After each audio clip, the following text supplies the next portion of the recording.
As many of you know about Professor P.N.MariBhat's research contribution to Indian demography, he was one of the very distinguished demographer of India and a former director of this institute. He obtained his PhD from University of Pennsylvania under the guidance of world-renowned demographer Samuel Preston. And he also produced an important monograph at that time on vital rates in India, jointly with Professor Tim Dyson and Professor Sam Preston. Professor Bhat worked in various institutions, starting his career from the Institute for Social and Economic Change, ISER, Bangalore, later at the Center for Development Studies, CDS, Trivandrum, as a director of the Population Research Center in Dharwad in Karnataka, and later he moved to as a professor of demography at the Institute of Economic Growth in Delhi, and finally as director of IIPS. He joined here in 2005. Professor, if you follow some of his important research contributions, which is well quoted and well known for the demographers across the world, it's really a unique combination of demographic analysis with the social science perspectives.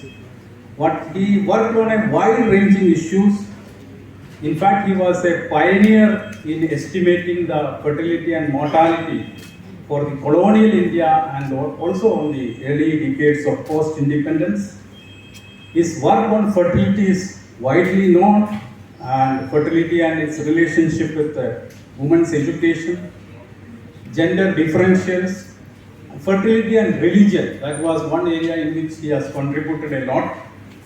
And mortality, child mortality and mortality estimates. In fact, some of the interesting topics like demography of bride price and dowry and widowhood and mortality, many other issues he has worked, and also on the data quality of large scale surveys, including the National Family Health Survey. So, because of his unique nature of identifying the research topics, as well as the methodology he adopted in analyzing the situation, where he gave a lot of emphasis on evidence rather than ideology. So his publications are still widely quoted and his contribution is well known.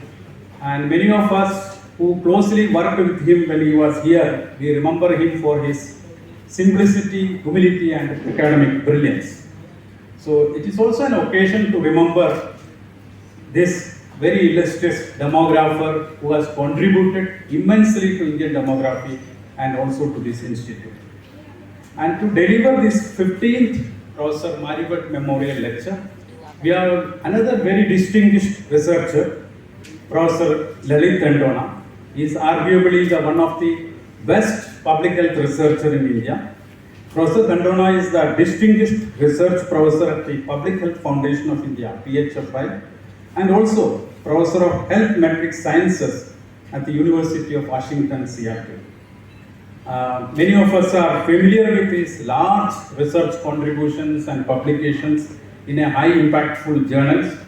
But for the benefit of the young researchers, I would like to take 1 or 2 minutes to highlight some of his major contributions to India's health system and research. Professor Dandona is currently the director of the India State Level Disease Burden Initiative, which is a collaboration between Public Health Foundation of India, Indian Council of Medical Research, and Institute of Health Metrics and Evaluation, University of Washington, and collaborate with over 100 institutions across India and with various global partners. This initiative has reported comprehensive trends of subnational disease burden and risk factors in India to inform population health improvement strategies. This work has described the epidemiological transition in every state of India and the increasing burden of non-communicable diseases and associated risk factors. His findings have received high-level policy attention as they are crucial for an evidence-based approach to deal with the evolving health patterns across India. Besides health and disease measurement and its application to policy, The research of Professor Dandona and his team over the past 25 years include a wide range of population-based studies and health system assessment. Professor Dandona serves on the International Advisory Board of the Lancet and on the editorial boards of several important journals. He has published widely in peer-reviewed journals and has served as a scientific reviewer for over 50 journals and various international funding agencies. Professor Dandona's profile has been published in the Lancet. He received the inaugural BioMed Central Research Award in medicine and is included in the Stanford Mendeley Database of top global scientists. He has served as the technical expert in public health and policy for governments, academic institutions, international organizations, and funding agencies. Professor Dandona received his medical training from All India Institute of Medical Sciences, New Delhi, Johns Hopkins University, and University of Maryland, and his public health training from Johns Hopkins University. A major focus of Professor Dandona's current work is on capacity building on health research in India and strengthening the systems that enable effective use of evidence for policy making. Thank you, Professor Dandona, for accepting our invitation and coming here to deliver this important lecture on a very important topic. So on behalf of all of you, I welcome Professor Dandona once again, and I request our director, Professor James, to present him with a bouquet, shawl, and memento.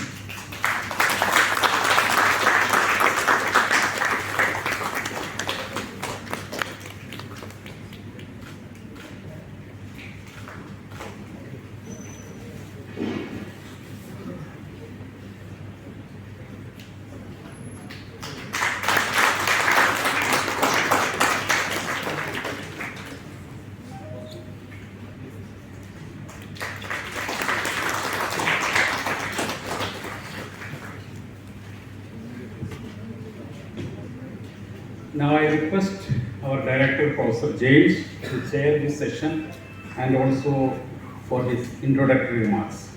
Thank you.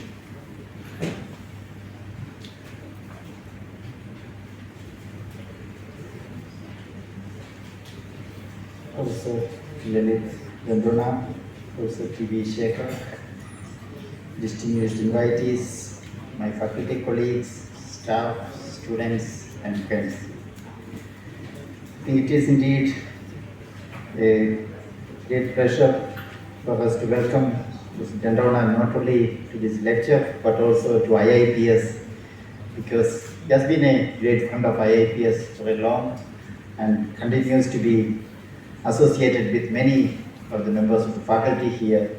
And thank you for coming, as well as thank you for agreeing to deliver this talk today in the memory of Prof.MariBhat. I think this is significant because of several reasons, I believe.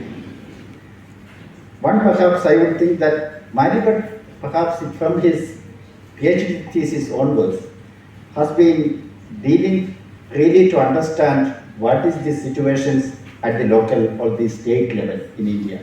Because his PhD thesis, if you know, has been one of the important contributions in understanding a state level mortality transition in this country. I think your work, perhaps the latest one, The Nation Within a Nation, is really tells us what is really happening within a country.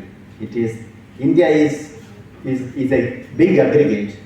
Within that aggregate, there are so much of distinctions, so much of differences, so much of heterogeneity. So if you really want to understand this, you really need to go much deeper below the level of at the nation, but at the state, or perhaps even much below that in the future. I think Dandona has been really contributing to that direction, to taking our understanding to at the local, perhaps at the state, or much below the state level. Because secondly, I would also think, because MariBhat also has a big admirer of looking at the quality of the information, quality of the data. I think he never believed any data in its merit, but he has really gone deep into it and looked at the analysis very carefully and compared and contrasted with several other data systems, and really then found out his findings based on a sound empirical basis. I think, Professor Dandona, your work is also, I think if you really look at the global burden of disease work, or even in that matter, any other work, it is actually a deep investigation into the data system in itself. It's also really not believing there is anything called a perfect data system, but there are various things we really need to look at, really to come out with a valid conclusions or reliable conclusions on any issues that matters, whether it is the matters of public health, that is even in that matter, the issues relating to any socio-economic development. I think that is perhaps not only as a demographer here, as a student of demography here, I think anyone wants to keep in mind. There is nothing perfect. Everything has its own inaccuracy, its own deficiency. So it is our duty to really look at what is best and how far we can really utilize them for a best benefit of understanding the society. I think perhaps thirdly, it's also important that you also, throughout your work, you have been really utilizing the existing data systems. I think Prof.MariBhat that way also has been very good in utilizing the existing data and really drawing conclusions on it, rather than jumping into the surveys and etc. Because the existing surveys, existing information, existing data needs to be much more effectively utilized for understanding this one. Although all these have its own deficiency, I know that the system of MCCD or medically certified causes of death, so because you have been using causes of death extensively, these are all, everyone knows it has very significant deficiency. But that doesn't mean that we cannot utilize it. We have Dr. Dandona's work also proved that many of these data systems, which we really reject telling that CROs or this one, we cannot use it, but there are possibilities of using it, possibilities of utilizing it in much better way. I think you are really good throughout your work that this is possible. That way I really see a very good connection between Professor MariBhat's contribution to the field of demography, or field of research, as well as your contribution to the field of research. Today we are really lucky that today you are here to really deliver a lecture which is constituted in memory of Professor MariBhat. And thank you for coming over, and we really look forward to listening to you over the next 40 minutes. Thank you.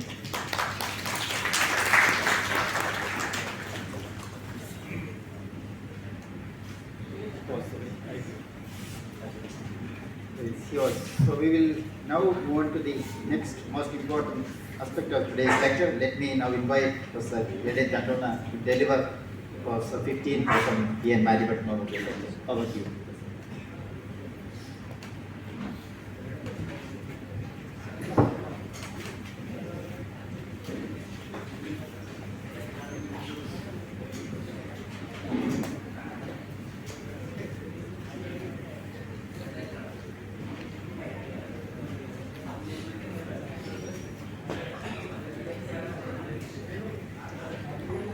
Namaskar and good afternoon to everyone.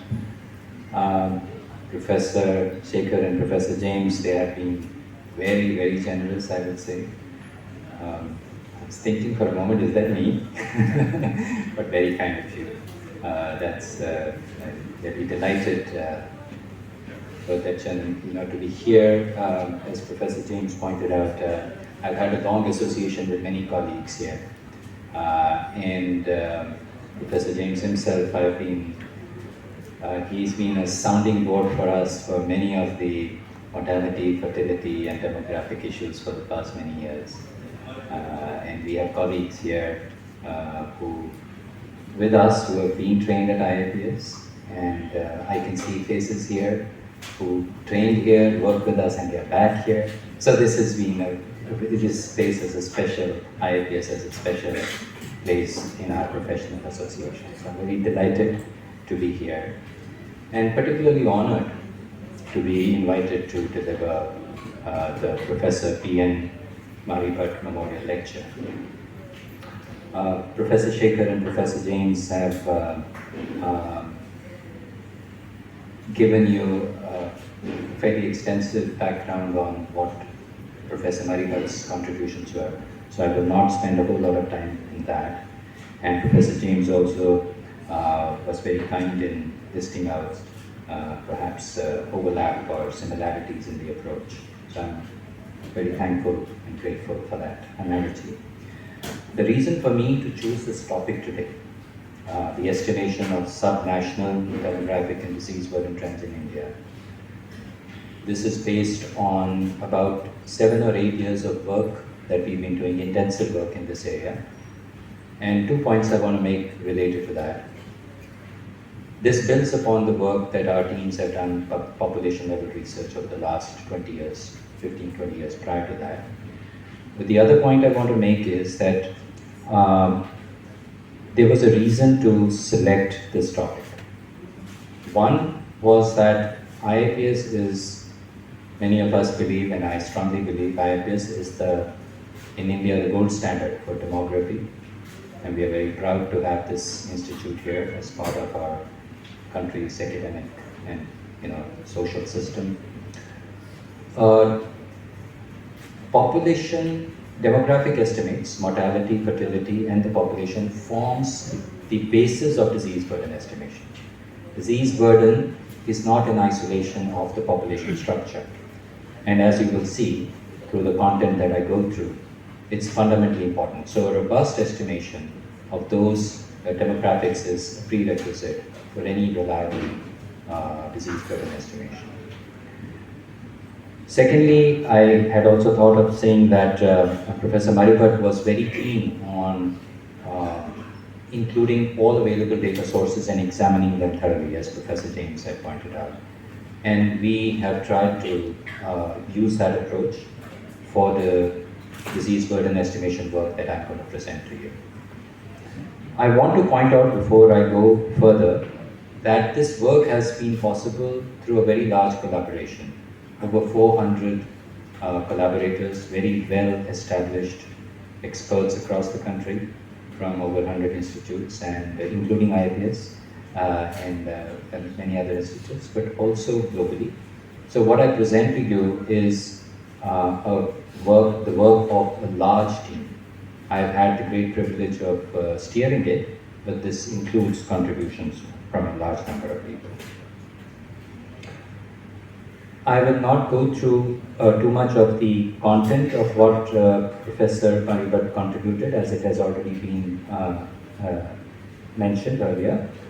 But what I wanted to highlight was that besides his great intellectual and refreshing research approach, he combined humility towards knowledge, and that was mentioned earlier, and generosity. Many of you know that, but that's a unique combination, and which is very inspiring. We'll come to that at the end of the lecture as well, but that is something I wanted to acknowledge. And so therefore I'm particularly pleased to be part of celebrating his memory.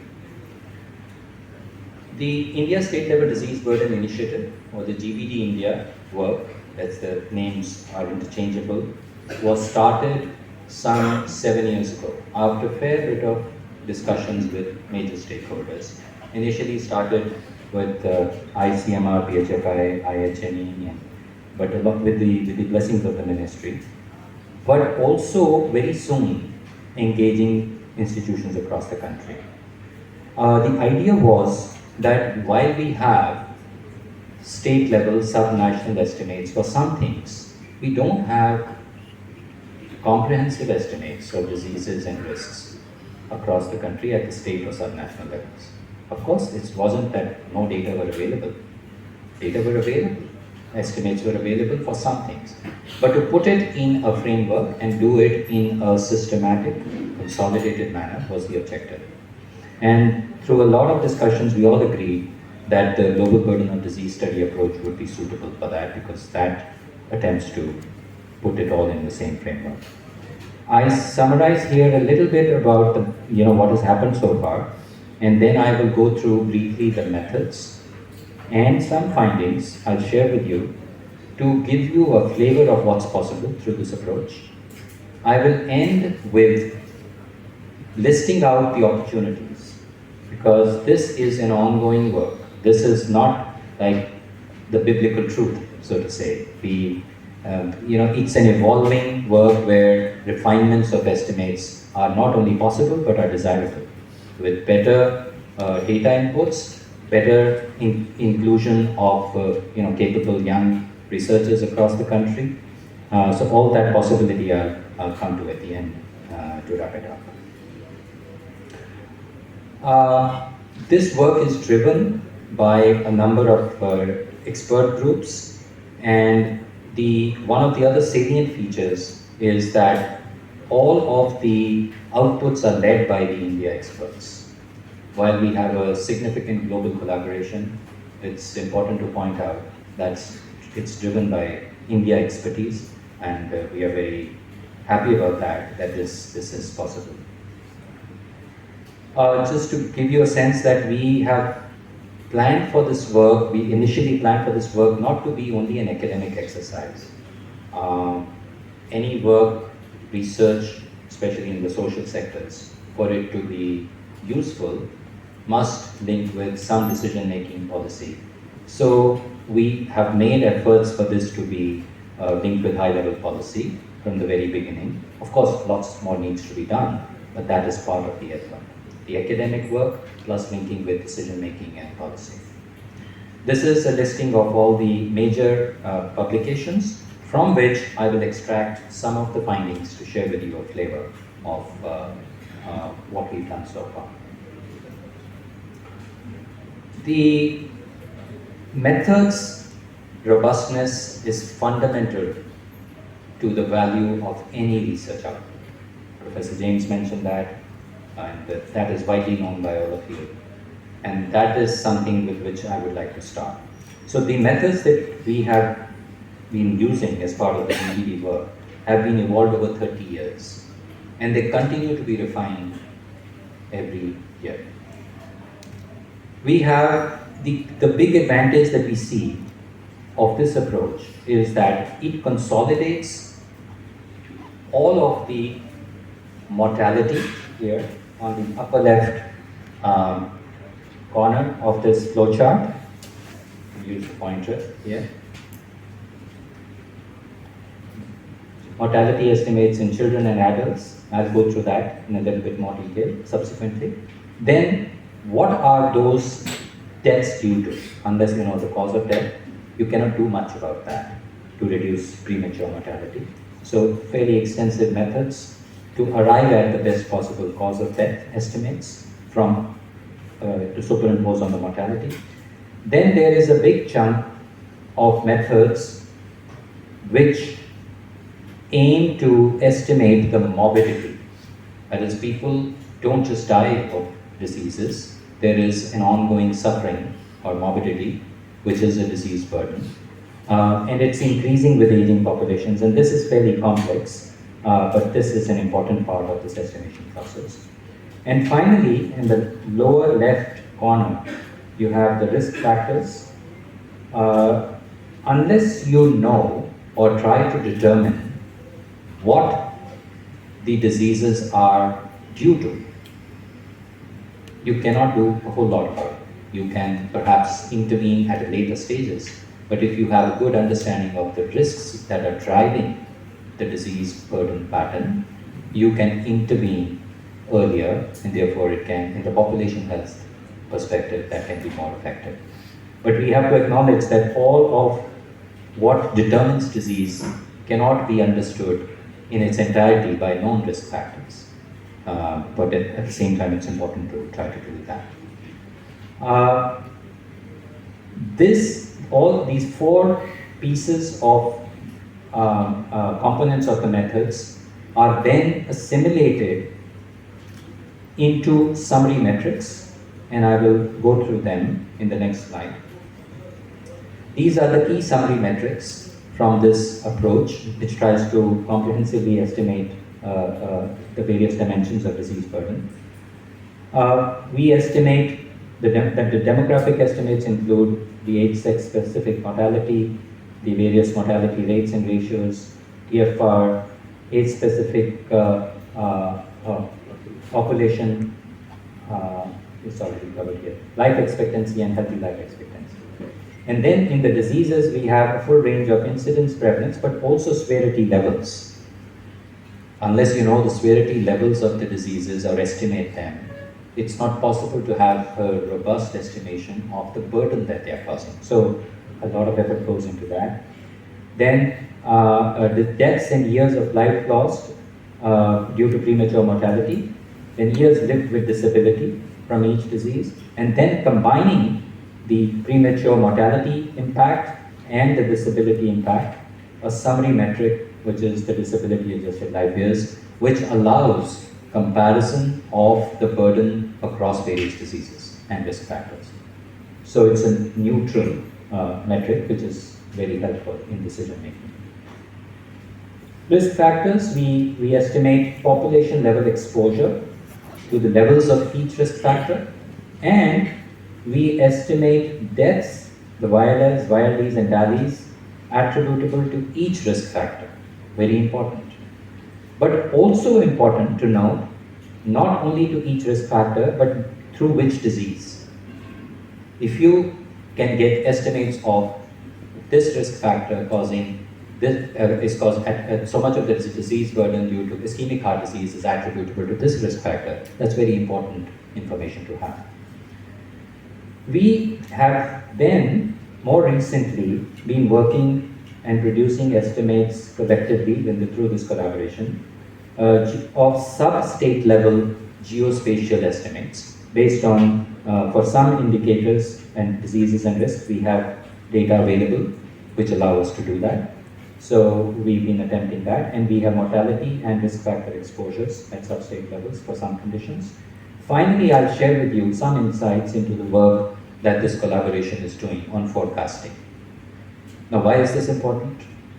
We think that it's equally or perhaps even more important to have a sense of where we are headed in terms of potential trajectories of diseases and risks, to be able to intervene now to prevent the damage from happening in the future. It's actually plain common sense. Forecasting has been done in economics and weather and all sorts of fields for a long time. In health too, but not quite as much, particularly in India. But there are many challenges and so on, but it's important to dabble in this, and I'll show you some work, preliminary findings related to that. With this background,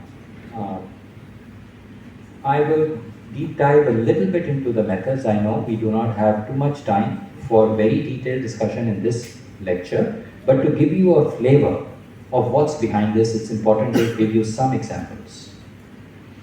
Mortality estimation for children and adults is based on, you are the experts here, so I have to be careful I don't get into trouble.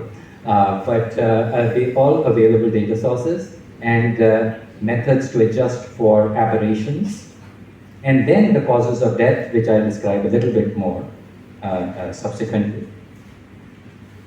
Using a variety of available data sources, these are examples. For child mortality, for example, in India, you can see that the orange ones are, the print is small for this projection. The orange ones are from the national NFHS, the green ones are from the SRS. And you can see there is not exact correspondence, you don't expect that, but many of the colleagues here work in that area and try to assimilate. So we too, as part of this effort, have tried to assimilate all of these variety of data sources to arrive at trends. Of course, we do it at the state level and sub-state levels where possible, but state level you can see, this is an example from Uttar Pradesh and from Kerala. Sometimes there can be rather significant aberrations from some data sources. So it's important to have a local insight into what the reasons might be for that. A good understanding of what the data sources are, in how the data are collected, and how they are presented, the denominators and the numerators. We've had many conversations about how SRS doesn't always describe the denominators and numerators as carefully as, for example, you do for the NFHS. So it's important to go behind the data to be able to ascertain, which sources to believe in more and how to weight the overall estimates. Adult mortality estimation faces more challenges because the number of data sources are relatively fewer than child mortality. I want to take a minute on the fertility estimates, the discrepancy to highlight why, on the one hand, it is important to include different data sources to arrive at these demographic estimates, but it's equally important to realize that there will be some significant discrepancies from time to time, and therefore insights are needed to ascertain which one to believe and how to move forward. Now, for example, here, higher fertility in NFHS is seen in, as compared with SRS for the younger age groups, but for the older age groups, SRS is more. But very interestingly, the SRS is reported showing an upward trend in fertility over the last few years, which seems to be not really that easily explainable, whereas the NFHS for this age group. So, lots more needs to be done in this. We don't claim to say that we know exactly what the truth is, but the point being raised here is, with you as the experts in this area, this work can benefit more from engagement with colleagues here. So there's the demography is the base since demography is the base of the disease burden estimates. Also highlighting how we grapple with different approaches. For example, the fertility approach estimations from the UN World Population Prospects are very different from what we do. And globally, you see, for some countries, they are very different. Generally, there are steep declines in both the approaches, but the India decline is a little bit more sustained according to the GBD methods assumptions. And I will skip this part, but come here. And the reason for that is that in GBD, we have a little bit more open-ended approach to allow for the future time trends to be different from the past time trends based on the projected trends of the determinants of that variable. See what I'm saying? Not just the past time trends extrapolated, not just time being the only variable in the extrapolation, which to a large degree the WBB approach follows. Again, I'm not saying which is the more accurate one. What I'm saying is there are different assumptions and possibilities, and therefore people with deep insights in the demography world could contribute a lot to refinement of these estimates. And it is, why is it so important? We talk about the population being, the young population being a dividend for us in India. A lot of the hopes of the country being prosperous over the next, economically prosperous, is based on the young population and its productivity. So we should have as robust a explanation, understanding possible for the population projections as possible. With these two methods, I think these are somehow merged, but the GBD estimation for the India's population are a lot lower because the fertility decline, we assume, can be much steeper than is being assumed from the past trends. And talking with some colleagues here earlier in the day, I believe there is some thinking that may be possible, that fertility declines may reach very steep levels in certain scenarios. This, I just want to highlight about the changing the population structure, which you know very well, but the reason for bringing this up is that subsequent findings that I will show you, particularly the forecasted ones, are heavily dependent on the age structure. And depending upon whether India's population is, if you go back, 1 billion or 1.4 billion at the end of the century, the population structure will be very different, and therefore the disease pattern will be very different too.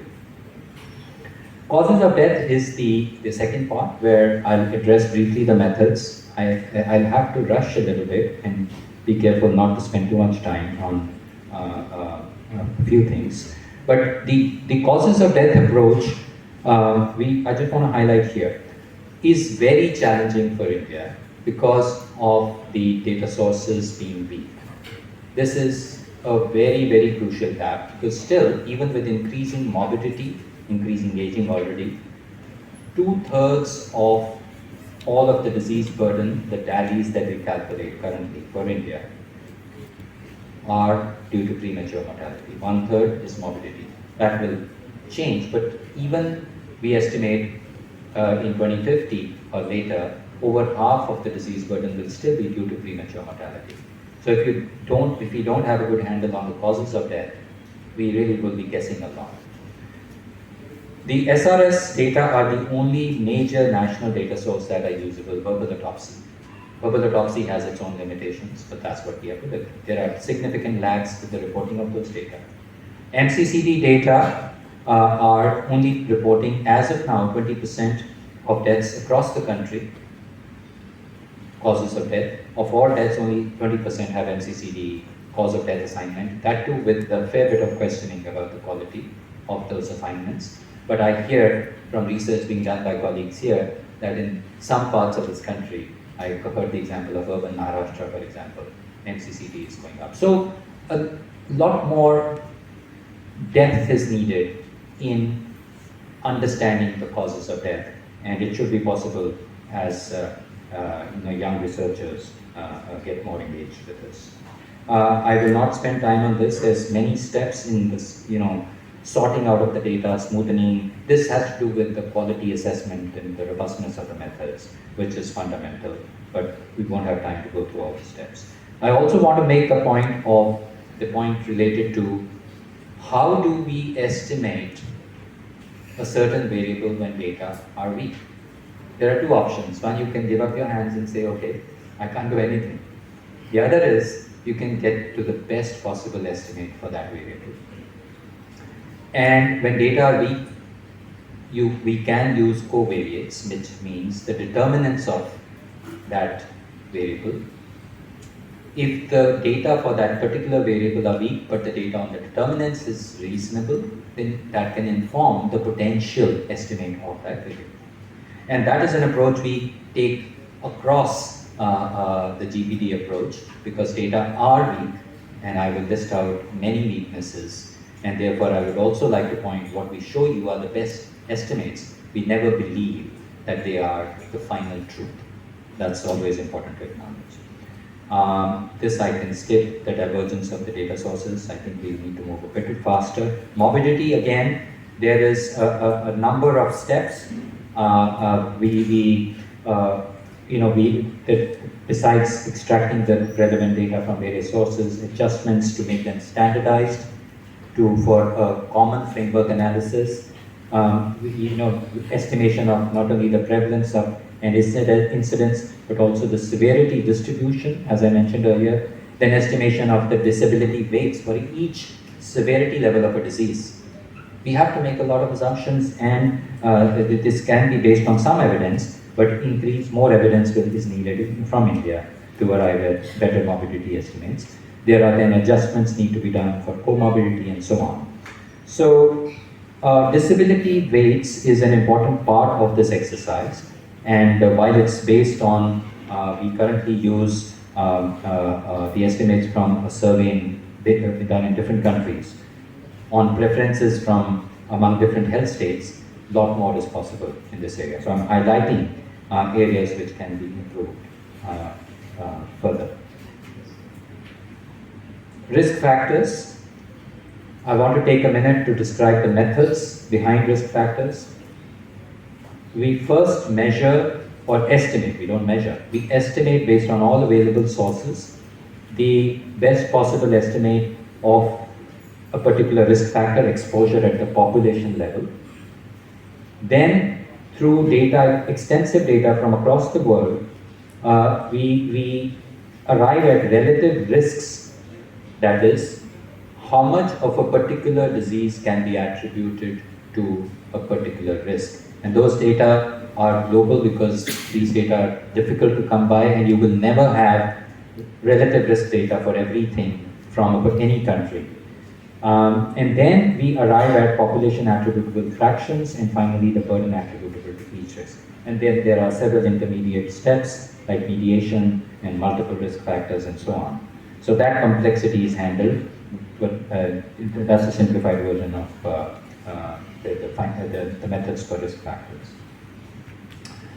I want to now move over to a sample of the findings that give you a flavor of what's possible through this approach. Life expectancy is the major summary metric of health in any population, so I start with that. Life expectancy and healthy life expectancy is what we measure. There's no surprise here, these graphs are well known to you.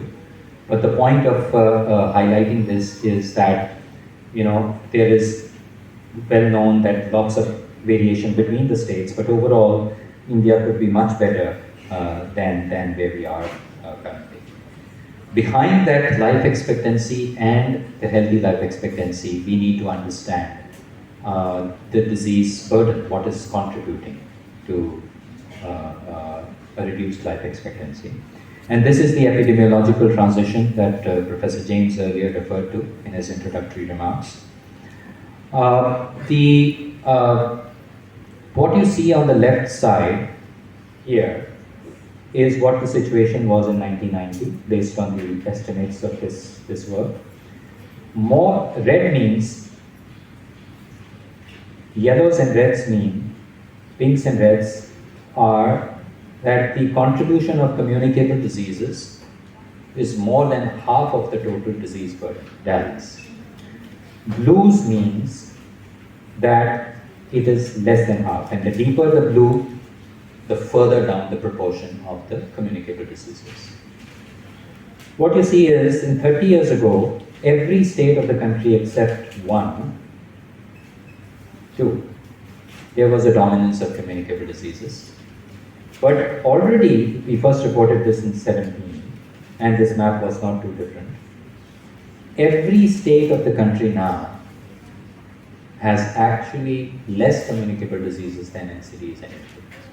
Now, when these findings were first reported, I'm taking a minute to emphasize this, because while we all talk about NCDs increasing, and sometimes people are saying, okay, well, in the less developed states, NCDs is not an issue.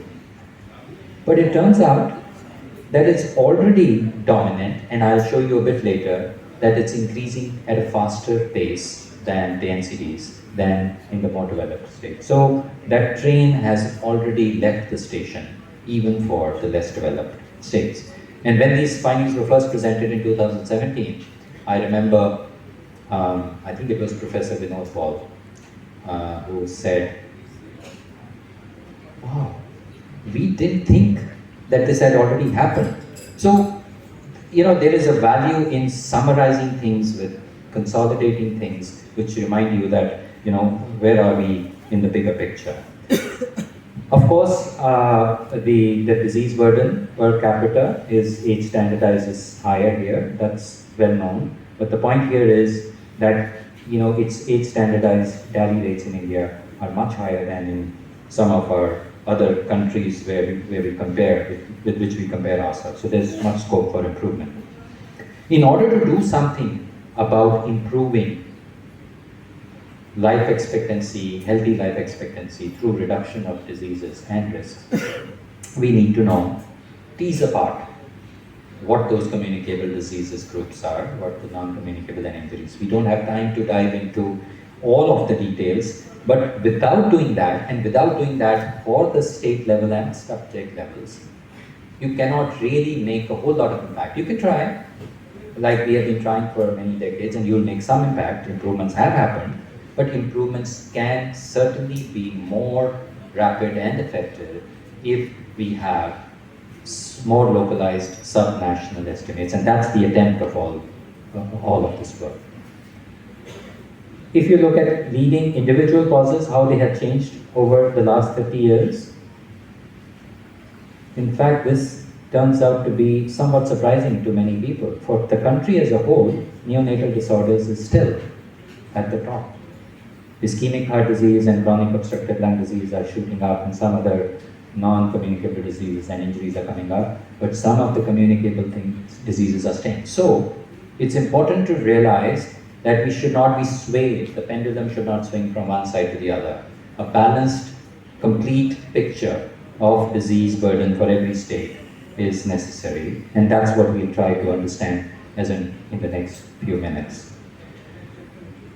The This is a contrast between the two leading non-communicable diseases. The point I want to make here is NCDs is not a single entity which has the same trend across the country. Some people have that wrong impression when we talk with decision makers particularly. Red means that the DALY rates or the disease burden rates due to ischemic heart disease here are higher, south more, no surprise in the more developed states. Chronic obstructive lung disease is actually more, the burden is more per capita in the northern states. And that has to do with air pollution and some other factors. So NCDs can be very different in terms of where they are more dominant already at present. That's one contrast, highlights the importance of looking more locally. Second point, even for those conditions, non-communicable diseases, such as ischemic heart disease and diabetes, which are more dominant in the more developed states, higher burden, the rate of increase is actually more in the less developed states. There's more room to play, but the risk factors are actually moving them up. Here, the reds mean the relative increase in the DALY rate will be higher than compared versus blue. So you see more reds and darker pinks here in the northern states. And if you see here, this is low currently, but this rate of increase is higher. Many of the less developed states are bunched here. So very important again as a realization that we cannot really wait while we have to deal with communicable childhood conditions in the less developed states. We need to parallelly start now for NCDs as well in the less developed states. Another thing which is important and not often talked about, the injuries part, the contribution of that. Suicide. Turns out, this analysis was first reported a few years ago. India turns out to have a much higher proportion of the global suicide burden than its contribution to the population, 37% of the global female suicides in India. And the rate of decrease, it's decreasing age standardized rates, are much steeper globally than they are in India. So there's lots more to do. But then you can't do that just based on the national levels. The state level trends and the determinants and the age specific distributions, all of that feed into what can be done about that. Similarly, for road injury deaths, we are not as much improvement as globally, but very importantly also, what's behind road injury deaths? Here, there are different kinds of road users who die, and you see here, for example, for motorcyclists, India has a much higher age standardized death rate than the global average, and some states particularly. Again, an example of why it's important to be specific about what is behind a particular disease burden and why we need to be subnational. Likewise, distribution of some major communicable diseases.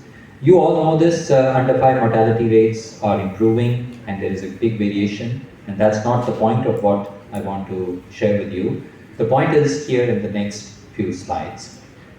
Well, it's good to know that, but when you want to be more effective in reducing child mortality, which should be possible in many states of the country, you do need sub-state level estimates, district level and even lower.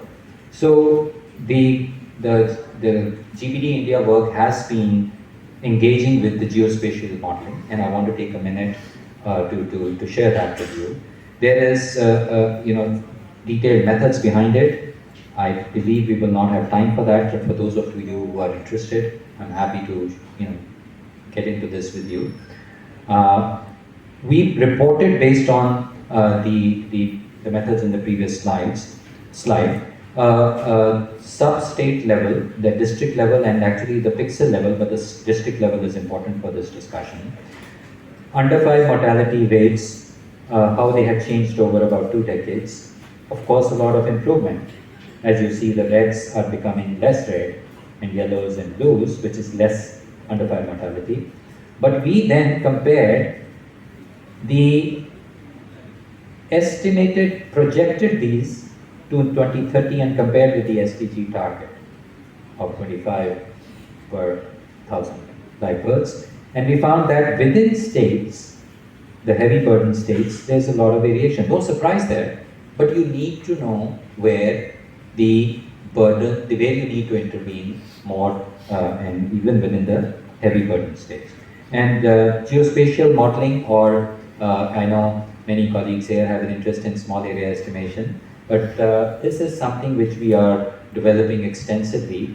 And again, this is an opportunity I'd like to bring back later for discussion. There may be many possibilities of collaboration because this is definitely needed more in the future. We are working currently on lymphatic filariasis and malaria, the small area, district and sub-district levels, but lots of other things need to be happening as well. We're thinking of NCD risk factors at the geospatial modeling, which is very important. So many possibilities in that area. So what is a glimpse now to the risk factors? What is behind all the disease burden? This is a summary of where we were 30 years ago and where we are more or less at present or recently. Major contributors, the known risk factors here, these are top 10, but we have a list of about 80. But the known risk factors in this analysis can explain about half of the disease burden. Very important to acknowledge that. We don't know everything about how disease patterns are determined. And there are other broader determinants and so on. But even if we address that, we can make a big dent. Malnutrition, child and maternal malnutrition has improved a lot, but still remains to be the leading contributor to disease burden. So lots more work still needs to be done. Air pollution, very high, continues to be high. No surprise here that many of the NCD risk factors have gone up the list. High systolic blood pressure, tobacco use proportion is high, although the prevalence may have gone down, but the disease burden part is proportion-wise is high, and other risk factors related to NCD. That's just a summary. You need to again get into the depth. And just a few examples. You know that malnutrition burden is heavier there. And the point I want to make here is that the key components of malnutrition burden are low birth weight and childbirth failure. But while a lot of work in India has happened in trying to reduce childbirth failure over the past 30, 40 years, and rightly so, should have happened, low birth weight has never really received the kind of attention. It's more difficult to handle, but it's now responsible for over half of all under 5 deaths, and in fact over 80% of neonatal deaths. So we will need to continue to improve childbirth failure, reduce that, but we need a big ramp up of the low birth weight reduction through various approaches.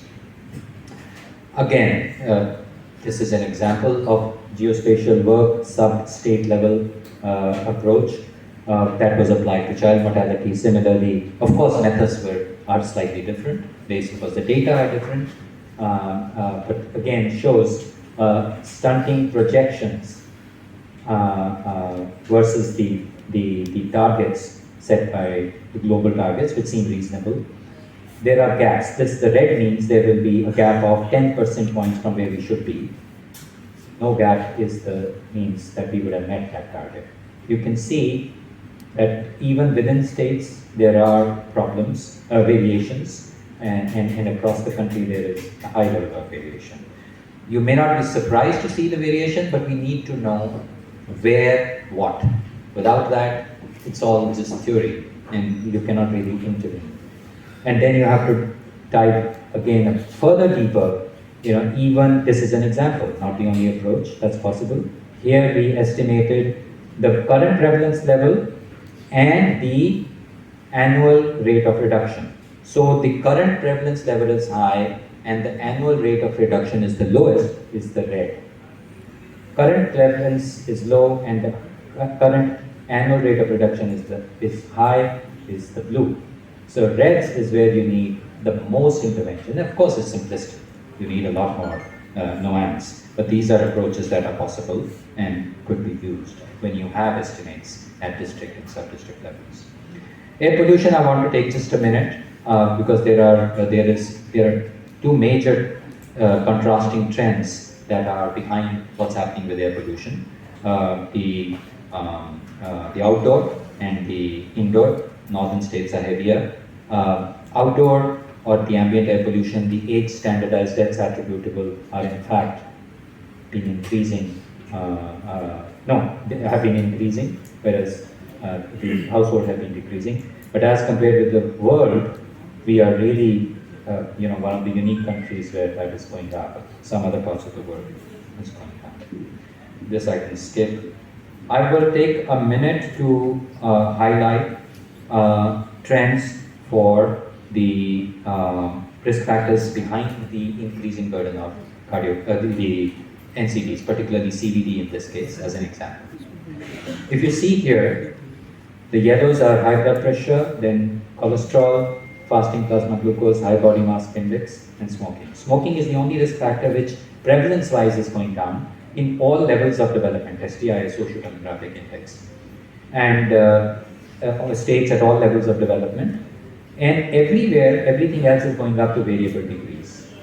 What is very interesting is that this particular risk factor is going to play a very big role, while we on the one hand have malnutrition in kids and in a subset of the adults. Overweight, you see 1990 and 2019. The prevalence has really shot up 3 times, and we are at a trajectory which is likely to be quite problematic in terms of the NCD burden. This is the last component of the findings that I want to share with you, and some methods forecasting. Again, I want to start with saying that unless they are thorough and as informed as possible, the methods, you'll come up with some mumbo-jumbo outputs, and therefore, I want to say that what we are doing so far is work in progress and it still needs a lot of improvement.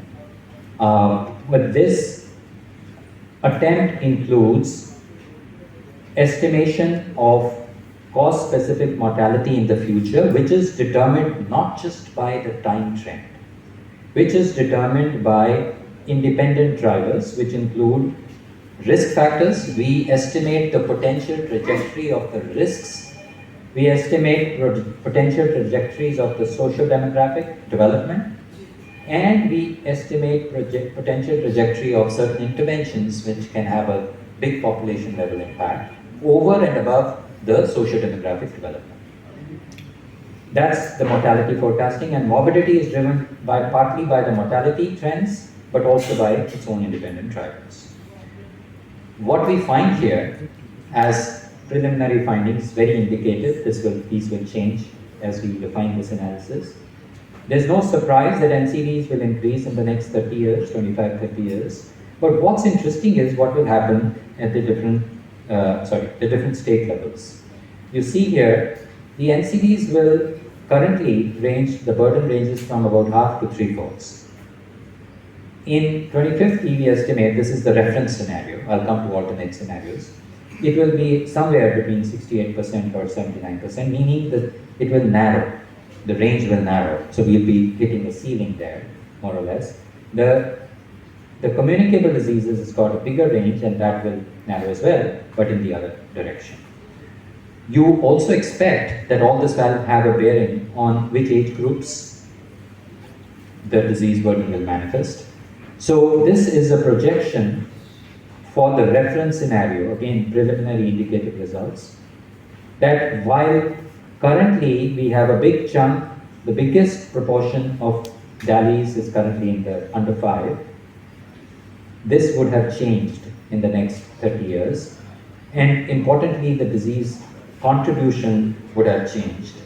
And this I will skip because disease patterns will change, and I wanted to make a point quickly actually about how the age structure that we referred to earlier, the aging is the biggest contributor to the increasing of NCDs, But there will be other factors at play too. That nuance needs to be understood. Improving interventions will reduce the burden due to NCDs. It's not just that aging increases the occurrence of NCDs, but interventions can reduce that as well. So what you need to look at is both crude as well as age standardized change. What you see here is crude, all of the NCDs will increase the burden, but if you look at age standardized, some of the conditions, for example CVD, we expect their interventions would have had a positive impact, whereas for some others there's more room. So the point being, this kind of inquiry nuance, and not only at the national level, at the subnational levels, will be necessary for more informed planning. I think we need to wrap up soon. So we are played with a number of scenarios. It's not just useful to see the best possible estimates of disease burden in the future with what we think will happen as a reference case scenario, but in certain conditions where you are able to achieve reduction in risk factors which are plausible but will require a concerted effort. That's an important exercise to do, because that is what will motivate policy and decision to intervene more heavily in those. Now, again, this is the first attempt. Examples, this will change, but I wanted to show you this.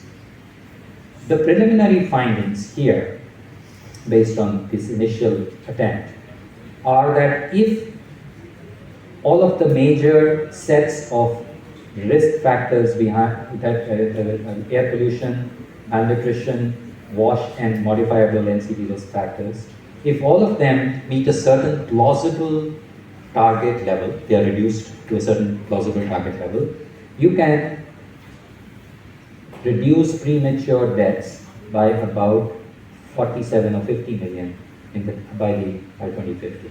That's 15% of the cumulative deaths. And then, of course, they have differential impact and so on. But what we have done is also for each state.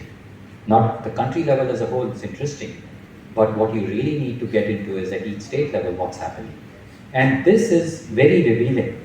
Again, I'm qualifying this, not to be quoted, indicative only at this stage. But what is coming up is that with those attempts at certain target achievements of reduction in risk factors, the key ones, the benefits that you will see across the board, NCDs included, and non-communicable, communicable, everything included, the highest benefits will be in the less developed states. So that's very interesting.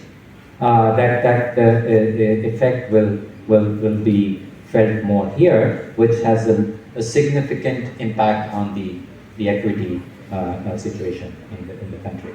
So there's lot more work to be done here. But now wrapping up with what all of this means. What have we learned? Major data gaps are there. And as I've repeatedly pointed out, these are the best estimates possible through the available data, thousands of sources, but constantly improving every year with both the data sources as well as the engagement of researchers across the country. Mortality data we talked about, there are gaps and I won't spend too much time, but to remind you, cause of death data we already talked. Morbidity data, quite scanty for NCDs and injuries, even for some communicable diseases, and risk factor data. Again, this is a reminder, but what really will matter is getting down to where is missing and how to improve it. So, what does this all mean in terms of what can we do?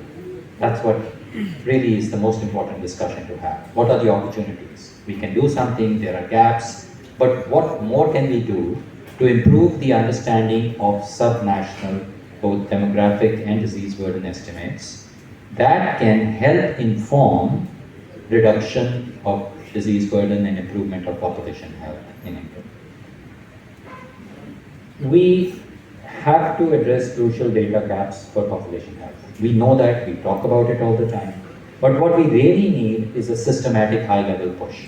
And these things happen when you produce tangible outputs which are meaningful and are understandable by decision makers. And we believe the learnings and the work of this momentum of this work so far We think we are fortunate that this is moving in that direction, but a lot more needs to be done.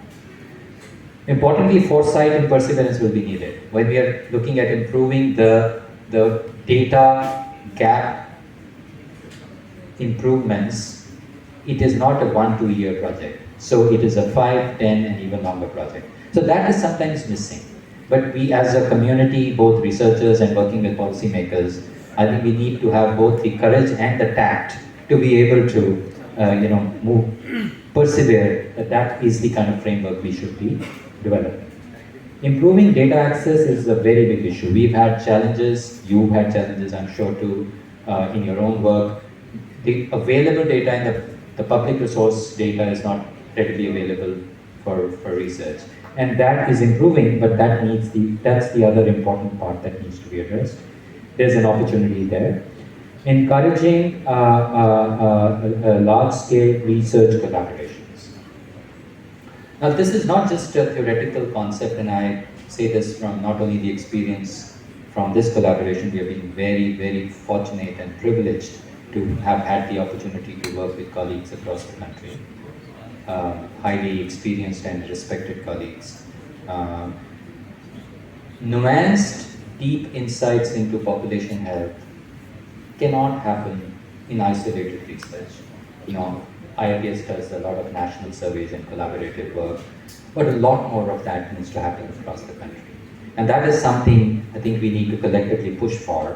I think is fundamentally important. There is reception for that, but a lot more needs to happen. And then finally, and I'll talk about it a little bit more, capacity building. 4 robust skills in disease burden estimation. Not just isolated here and there, but comprehensive skills. It forms the basis of decision making. Disease burden estimates, now and in the future, form the basis of decision making to what should be done with interventions. So this is a prerequisite. Good skills and good to be able to do that in the country on a larger ongoing method and in much greater depth and scope. Challenges are the other side of the coin, the opportunities. I won't spend too much time because I like not to be too pessimistic about things, but these are all surmountable. But long-term vision, as I said earlier, there is one point which we've often encountered is imbalance between the expectations of quality population health metrics, disease burden and other metrics by the decision makers versus what's needed as an investment. It doesn't happen overnight. We have many qualified people, but not quite enough in the country. So investments are needed. So collectively, I raise this in this particular situation because collectively we need to push for that and work towards that, the investments to build that things happen. And then we talked about access to public data, and but all of these challenges are surmountable, so I won't spend too much time on it. I want to take the last few minutes on capacity building. While we can talk about that this needs to be done, we have started the attempt, and we hope that this will expand in collaboration with you all and many other partners across the country. We've realized that a systematic approach is needed, so we've actually built a structure for a capacity building program, we as in not just us as one institution, with many collaborators across the country, to build these deep disease burden estimation and modeling skills. The key features of this will be that this initially will be for 3 years, but only as a start. We hope that it will be longer, extended later. Selection of candidates from across the major institutions in the country. Commitment of the fellows for at least a quarter of their time while they work with the parent institute.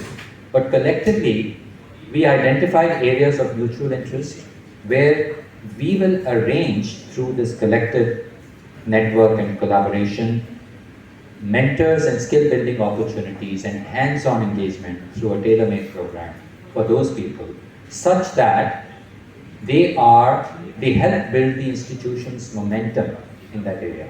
It will not be just 2 or 3 people, for example, from one institute. There will be teams around them, and under the guidance of the institute directors and their senior people, we anticipate that this will start a cascade. This is a lot of effort, but we are very, very encouraged by the discussions across the country with many collaborators, and people are willing to commit to that. And this is a major thing that we could potentially do together with colleagues here as well, building upon what we've done so far. This is again some detail. I think we are running out of time, but we'll have opportunities to discuss more. There will be, as part of this effort, there will be opportunities for people to also have hands-on training at with other with global partners for the and so all sorts of possibilities are there. Cohort meetings, we anticipate that this cohort will meet, while a lot of the skill building will be with the mentees and the mentors, both India and global. There will be cohort-wide meetings annually, and there will be possibility of long-term extended training at external sites as well. So I want to end with this. This is a picture from 25 years ago. And this is when I came back to India. And I don't want to sound dramatic, or sometimes things are said to make it look dramatic. That's not the point. We see this all around us, but actually we tend to forget. Health, as we talk about in numbers and all that, has to relate to some reality. And this was one of the big moving things for me, which when I came back, to always remind me that you get carried away with your research and with your numbers and so on. But it has to connect with something real, the living conditions. But then there is hope as well. There is positive, the young energy of the country. So I say this to bring some perspective, zooming out a bit and saying that all of what we do has to relate with that, somehow bring benefit to that the very disadvantaged situation of health in some subsets of our society. I want to end with a tribute to Professor Bhat. He, as has been elaborated, he made the highest order intellectual contributions to the understanding of crucial demographic issues, but very importantly, in the social context, not in isolation. And he combined this with very graceful and positive outlook, again elaborated earlier, which I believe is reflective of a deep harmony within. And on that point, because we have young colleagues, we have this opportunity to talk one-on-one with peers on these matters, but it's useful to reflect, particularly in this situation when we are talking about a very inspiring life lived by a person, how the deep harmony of academic or intellectual brilliance with something inside which inspires you to do good. And I'll just, the way I wanted to summarize it was that some basic principles are needed to guide us to apply what we do professionally. And from our very own Vedic philosophy, I find, in a very simplistic way actually, the three major categories of attributes. You're probably very familiar with it. Tamas, Rajas and Sattva, the attributes. Life is a mix and everything doesn't fall in these boxes. But I believe the lives such as those of Professor Bhat remind us that there are ways to achieve more of that Sattva attributes, which is not just theoretical. Sattva is Tamas is sloth, not doing anything. Rajas is this frenzy of doing things. A lot of frenzy in the world today. So Rajas is, you just do things without really caring a whole lot of what the impact is. Sattva is a balance. You are not necessarily making a lot of noise, but you're being effective, wise and effective. So to me, Professor Bhat's contributions remind me, and that's something that I think we can aspire to as a community, to apply our things for the benefit without making them boring, but applying them for good. So I want to end finally with acknowledging the contributors. What I've presented to you, the work is not just my work. Very, very important to point out. We are highly grateful, privileged and grateful to have so many collaborators without whose contribution this work would not have happened. So thank you to all of them and thank you to all of you.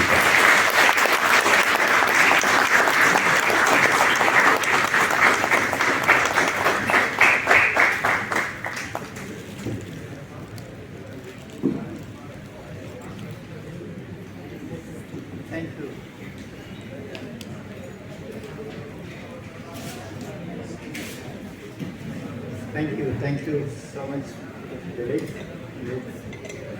Really have thought out several interesting dimensions of issues relating to global burden of disease, the healthy life expectancy, as well as other aspects, both methodological as well as the significant contributions, not only on understanding things, but also perhaps how it is going to contribute to society. I think ultimately that is the purpose of all our endeavors, all our research.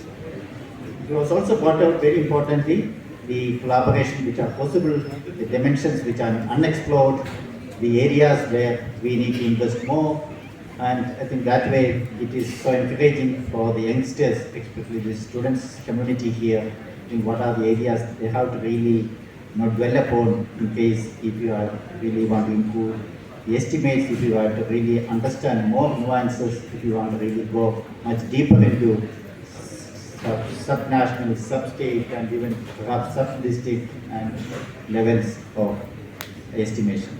Thank you so much. It has been really wonderful to listen to you, and it's very scholarly presentation on what was really happening in this area.